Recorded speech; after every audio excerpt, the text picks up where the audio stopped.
All right. Well, we are back at it. Such a podcast down. The fellas are here again today. Reek in the building. For sure. G is in the building as well. Yep.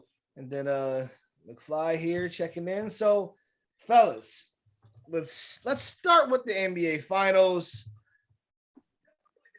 Number one, it's 1-1. What are your early takeaways? I'll give one. I still like the Warriors. I don't know if in 6 is still feasible. Maybe it goes to 7 now. However, I am not impressed by what I've seen from Tatum. They've been sucking that peen very much in the media. Like, he's done so. They're dead assists. They don't pay you to pass the fucking ball. They pay you to put the bitch in the net. You ain't doing that shit. So I have to be concerned because I thought this would be a coming out party for you, but I said they were gonna have to, one of them boys were gonna have to play consistently well for them to win. And if they weren't bailed out by 26, 21, and 18 from Horford, White, and Smart, they don't win game 1.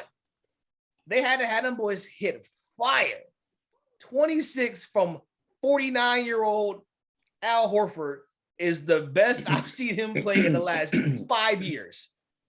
That ain't gonna happen again. Oh, should say it won't happen. It's not like so. My takeaway is I think the Warriors, you didn't want the split, but considering you lost because like literally the unsung heroes went crazy.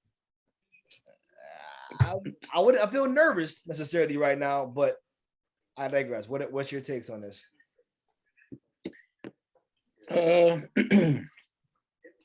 Yeah, I agree. Like Boston could easily be down 2-0.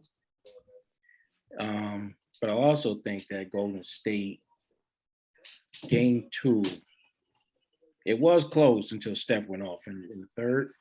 Yeah. But I also think it was I didn't like the officiating in game 2 because Draymond was out there acting like a nut job. Like he was a tad unhinged. A tad unhinged. Like the one joint they called, and I'm not even picking Boston to win. I'm not even rooting for Boston. But it was like the one play when like Draymond like pushed Grant Williams on the ground. They was like, yo, foul on Grant Williams. Like, I think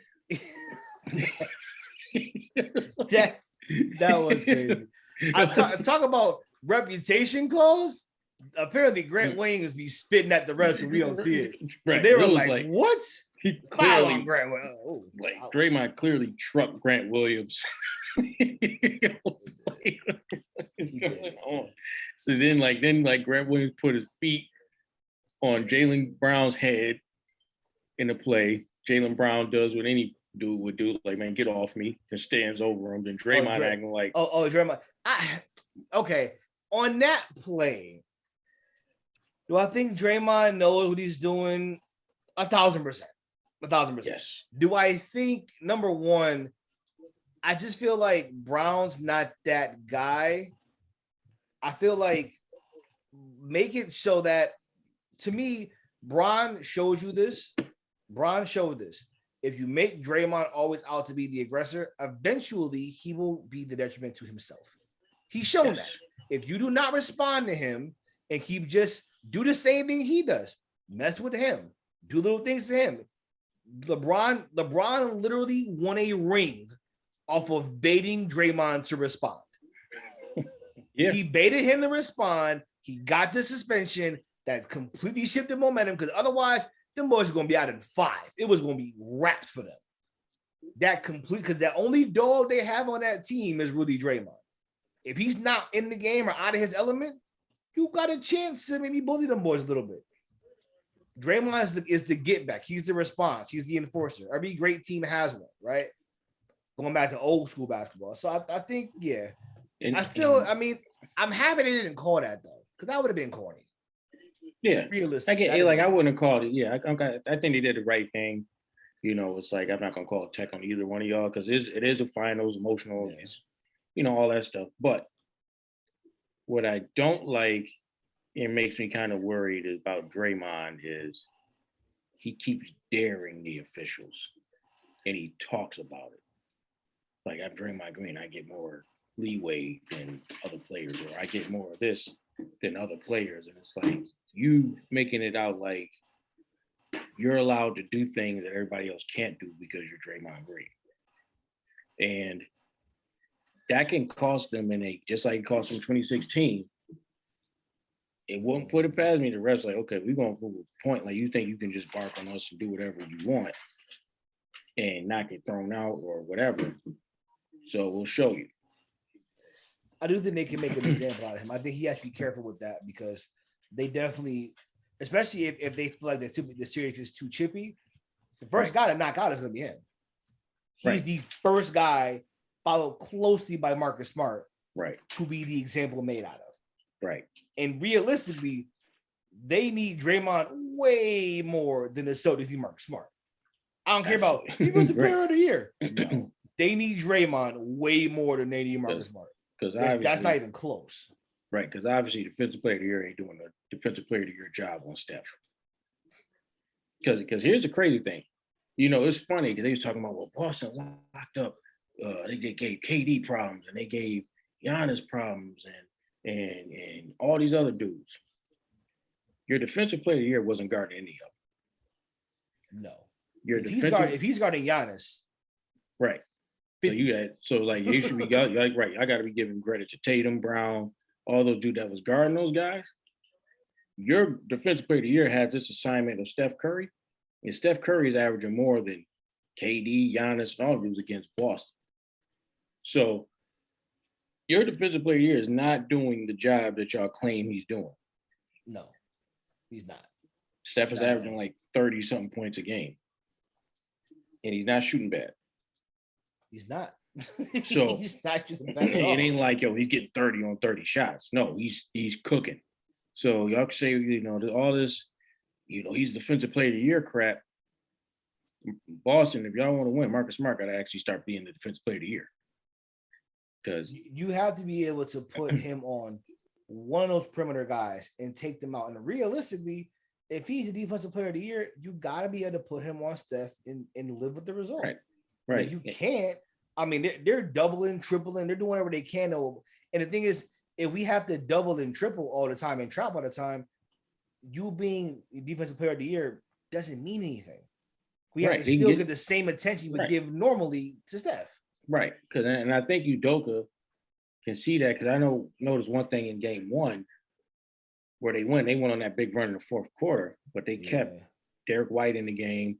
Derek White was handling the ball more than Marcus Smart. Derek White was making plays because he was just better that night. But also showed we don't really need Marcus Smart. Like you said, if Steph is getting 30 anyway, and we're trapping the guy that can respond.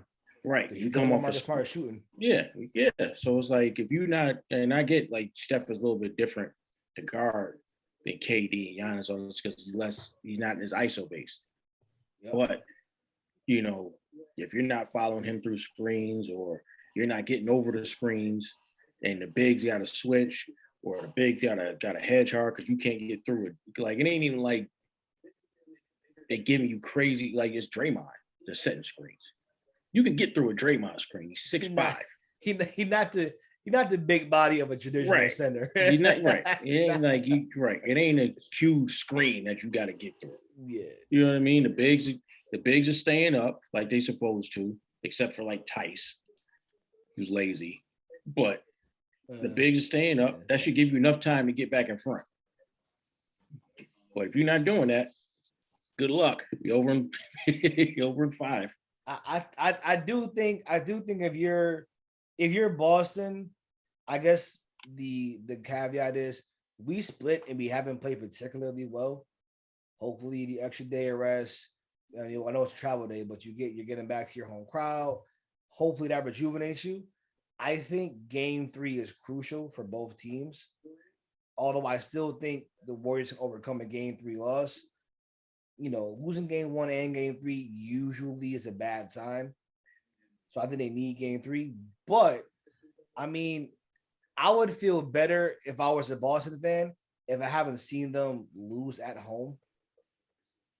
Yeah. But I've seen it multiple times. I also think Like- it's interesting that neither team has lost back-to-back games so far. But they all have this. I think I was mentioning that stat. They both have won after a loss every time. So somebody's trend's about to end. Someone's streak's ending. Right. So I wonder who was going to be. It would be very interesting to see that. Yeah, that'd be real interesting. And like you said, we've seen Boston lay an egg at home. Like we thought they was gonna close out Miami game 6. Like, oh, it's over. I mean, Get clapped. That's what you. That's what you ideally hope for. You hope for the split. Right. You win your home games. You close out in 6. That's what you hope for. Right. And they did not. They came to play game 7. Give them that. But yeah, so what's the key? So who wins game 3 and why? Let's get there. I'm going to say Boston gets game 3. Why I say that, I think Udoka's going to adjust. Because one thing I noticed about Kerr and his coaching staff, they do good adjustments after the game. So when they're able to sit down and watch the film and analyze, they make good adjustments. Fair. During the game, they're terrible. So I think that Udoka is going to adjust to Kerr's adjustments, especially what Kerr did on defense. Even though I think Mike Brown came up a lot of the defensive scheme. He came up with most of it. Most of it. But yeah. Right. And I think they'll play better at home. Because the other thing too is like they start out hot. Tatum and Brown started out cooking. They had like 13 in the first quarter, game 2, both players. And then it's just like they just cooled off. So I don't know if they got tired or whatever. So I think if they just stay consistent and the game stays close, I think the closer the games are, the more it benefits Boston than it does Golden State. Because Boston has more guys that can actually go get a bucket than Golden State. Golden State doesn't play. Kerr doesn't allow them to be like, all right, Steph, you know what? You're going to ISO and you just go cook. Yeah, you know what? I think you're right about that. I think that's again, I go back to, I don't want to be a dead horse. I go back to the KD thing of if you are still there, you have the year or whatever off. If Golden State had a guy who was just clear out, I'm about to cook, I can do this consistently every play if you want me to, no one would beat them. They play beautiful basketball. They play defense. They overcome rebounding by playing smart. They get, surprisingly good minutes out of guys that don't really have a lot of value around the league. Like who thought Looney's had anything worth, putting on the court? You find out, oh, he's a hustler. He's going to be perfect for this team. He passes the ball well. Like, who'd have thought that? If they had one guy, and that guy was somebody as talented as KD, this is over. Every year, if they are healthy, this shit's over. I hate to say it like that, but they're too efficient. They have great coaching bones, not all from Kerr, a lot of them from fucking Mark Jackson. They have a lot of good foundation that they just continue to build on. They're a homegrown team. They're not superstar heavy with guys coming in, changing the culture. And that's the biggest thing I think that probably made KD mad. He comes in there, he doesn't get the LeBron treatment. You know why? This is all homegrown, brother. We're not changing no shit up for you. We doing what we do. You just going, you not a new Harrison Barnes. Them shots that Harrison Barnes got, you gonna hit. Or you hit him at a high level, you got your awards, you got your Finals MVP, you the man. But that wasn't good enough. He wanted, and I think that's why he went to fuck. It seems as though that's why he went to Brooklyn. He needs to be about me. I'm the guy. I want to, as I say, we go, we go. But because I think there's a lot of people that just like didn't want to give him credit for like, when your championships don't count. Like, a lot of people say that, whatever, and that's fine. But let me ask you, I'll ask a question, like, of the KD fans, what's better, rings that don't count or no fucking rings? Because he ain't gonna get them right now. Who are you gonna ring with right now? There's heavy turmoil over there across the bridge in Brooklyn. You are in trouble. That team ain't winning not a thing. Period. They have You're done. Stupid front office. Completely fumbled the bag. And I told y'all before, if I am them, I go to KD and again, I hate to change gears in the finals, which for a second, I tell KD, listen, we ain't paying Kyrie. We can't afford to because the dude is not consistent. He's not healthy, and his demeanor, we can't count on him. Now you can pick your next dude because Kyrie has a lot of value still. Goes to where there ain't no vaccine mandate, he can go do what he wants. But if you got an issue with that, then where you want to go? Because we ain't winning with this. You can't keep. You're not gonna win with Ben Simmons and KD. You're not gonna win. No. You need more. Sorry. And if I was KD, my counter would be, okay, if Kyrie acts up, yeah, trade him. But you have to get rid of Nash. That's fair. Because it's the same buddy deal then. Because Sean Marks and Nash are best friends. That's how Nash got that job. So I think that's fair. Yeah, I think they need a new coach because I'm sorry, I don't see what the hell Kerr do. Or sorry, Kerr. I don't see what Nash does. And this how bad Nash is. The Nets are the only team to get swept in the whole playoffs. The entire playoffs. And you have KD and Kyrie. You couldn't get a game. That's bad. You couldn't coach yourself to one game. And the thing is, your adjustments ain't even have to be that crazy. Play some big men. Like we're talking about basic basketball in this. Basic basketball. Play some big men, and how about just pass and have some ball movement. I'm not a coach, but if you're getting killed on the boards and interior defense, I would start guys who have a good interior defense and can rebound the ball.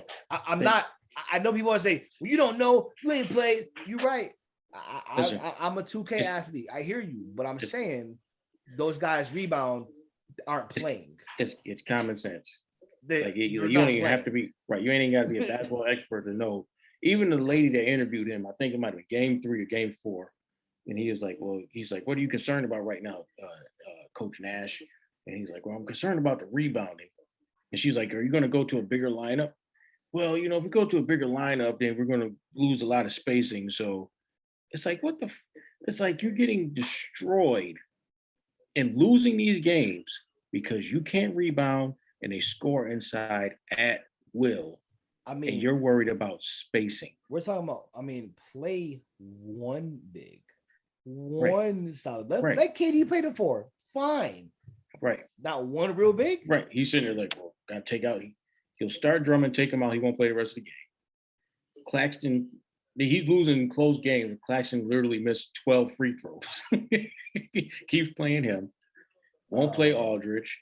Put in Blake Griffin too late. Like he ain't played in months. Listen, Blake Griffin is shorter than KD. Right. He is 6'8". We forget, Blake Griffin is not that. This is not Clippers Blake Griffin. He is 6'8" with no legs. And just the fact that even he was just a little bit of size, and it was changing the game. Like just play some bigs. But it's like you have a coach that is that incompetent. It's like you can't sit there. If I'm KD sitting there, like, yeah, y'all have problems with Kyrie, but you don't have a problem with this. I agree with you. I think that's what has to happen. I think they have to understand that we total tangent, but it's so crazy to think this is where they've come from. I just think about 2 years ago, man, the Nets run the league, man. They're gonna be crazy, and this is where we are. It's mind-boggling to drop the bag this badly, dropping the bag like this. Right. They didn't have to hire Nash. They shouldn't have hired Nash. Shouldn't have hired Nash. No, why shouldn't have hired him? Seriously. Right. Listen, this is how bad the front office is. You hired Nash, you didn't have to. You traded for James Harden, you didn't have to. Because you didn't trade for James Harden, you'd have kept Jared Allen, you'd have had LeVert, you'd have had a deeper squad, more depth, more size. This is what you needed. What you needed. And what they did that I don't like, and I hate to pull the racial card, but I hate it. Jacques Vaughn was coaching that team. And then it was like, okay, well, we're gonna hire Nash who has 0 coaching experience. And you said, well, and this is their guilt thing. We know we shafting you on this, but we'll just make you the highest assistant coach in the league. It's like, okay, So you're not saying I'm good enough for this job, but this guy who has zero experience is good enough for this job, and I you'll don't I compensate me don't by get this. why that happens, because to me, like, playing is obviously not the same as coaching. Players have shown this in sports. Players have shown that even if you can play this game at a high level, doesn't mean you can coach it. Doesn't mean you can be an owner and make decisions. The greatest basketball player of all time was for years the worst owner in the NBA. It's just I love me some Michael Jeffrey Jordan, but that motherfucker was the worst. Right. He was terrible picking worst. players. Yeah. And he terrible. still may not be that great considering how better. great of a player he is. Right. He's gotten better.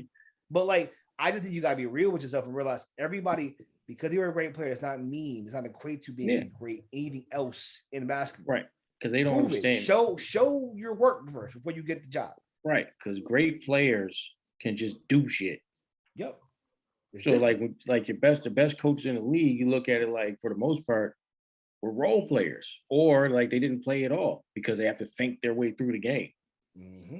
So like Udoka wasn't no great player, and he got Boston to the finals. Yeah, better than Brad Stevens as a coach. They're in the finals with the same team. They're in the finals. Same team, largely the same dude. Like, I know he can say that, oh, now he's moved up to front office and it's cool and all that, but I think realistically, it's an indictment on him as a coach. This team is largely the same. Absolutely. Because remember, all they were saying, well, Tatum and Brown can't play together. You got to separate. Now they looking like a dynamic duo under Udoka. So it's just it's Boston, and I hate it.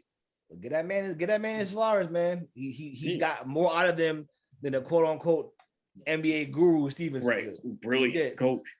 Yeah. So it's like, not to go on that Nets tangent, but y'all could have had a young black coach, and you see over half the league young black coaches, and all of them are doing well. So you did a white privilege hire, and look what you get. You can't win a game. in a league that's 80%, 90% black, in the fact that coaches act as de facto father figures, right? That's what they act as in the league with a lot of these guys, right? Guys talk about like how like guys are mentored by them and they kind of show them how to be better men, all that shit, right? The fact that that's the kind of dynamic you have, who's gonna know how to speak to 20 to 30 something year old black men? I don't know, maybe other black men. Right. That's if anybody knows what they're going through 20, 30 years earlier, maybe somebody went through that shit. I'm just saying, maybe there's something to that dynamic. Need to maybe look into a little bit. I don't know. That's why it's working. You got over half the league. Really, obviously, that seems to be the issue.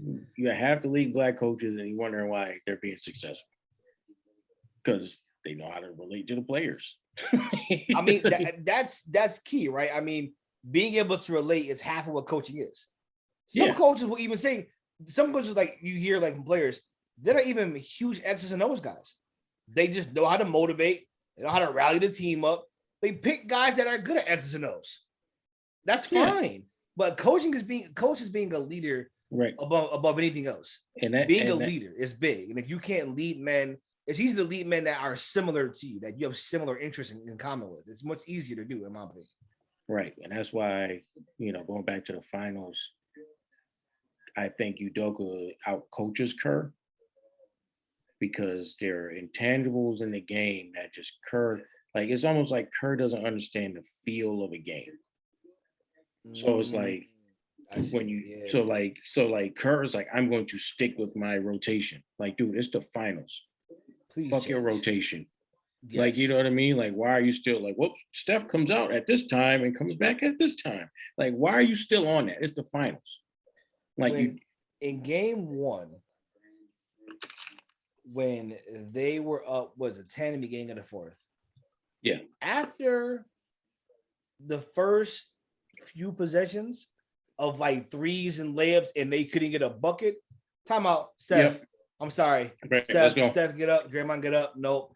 We are not losing the game like this. Right. Hell no. That run continues. I don't even think Curry got in the game in the fourth. It was so bad. By the time they blinked, they were down 15. Yeah, he didn't and you knew they were out of rhythm. Steph was out of rhythm, and it was a wrap. Because with Steph, as you mentioned, he needs to be in rhythm. He's not just I'm gonna rock you to sleep and just go over the top. Steph needs to be in rhythm. He runs around a lot of screens. He wants to get his feel, get a couple shots up, right? That's what you need. Right. You know what you saw in that fourth quarter from Steph in that game too? Rhythm of Steph. Right. Bow, bow, bow. That's what you get when he's in rhythm.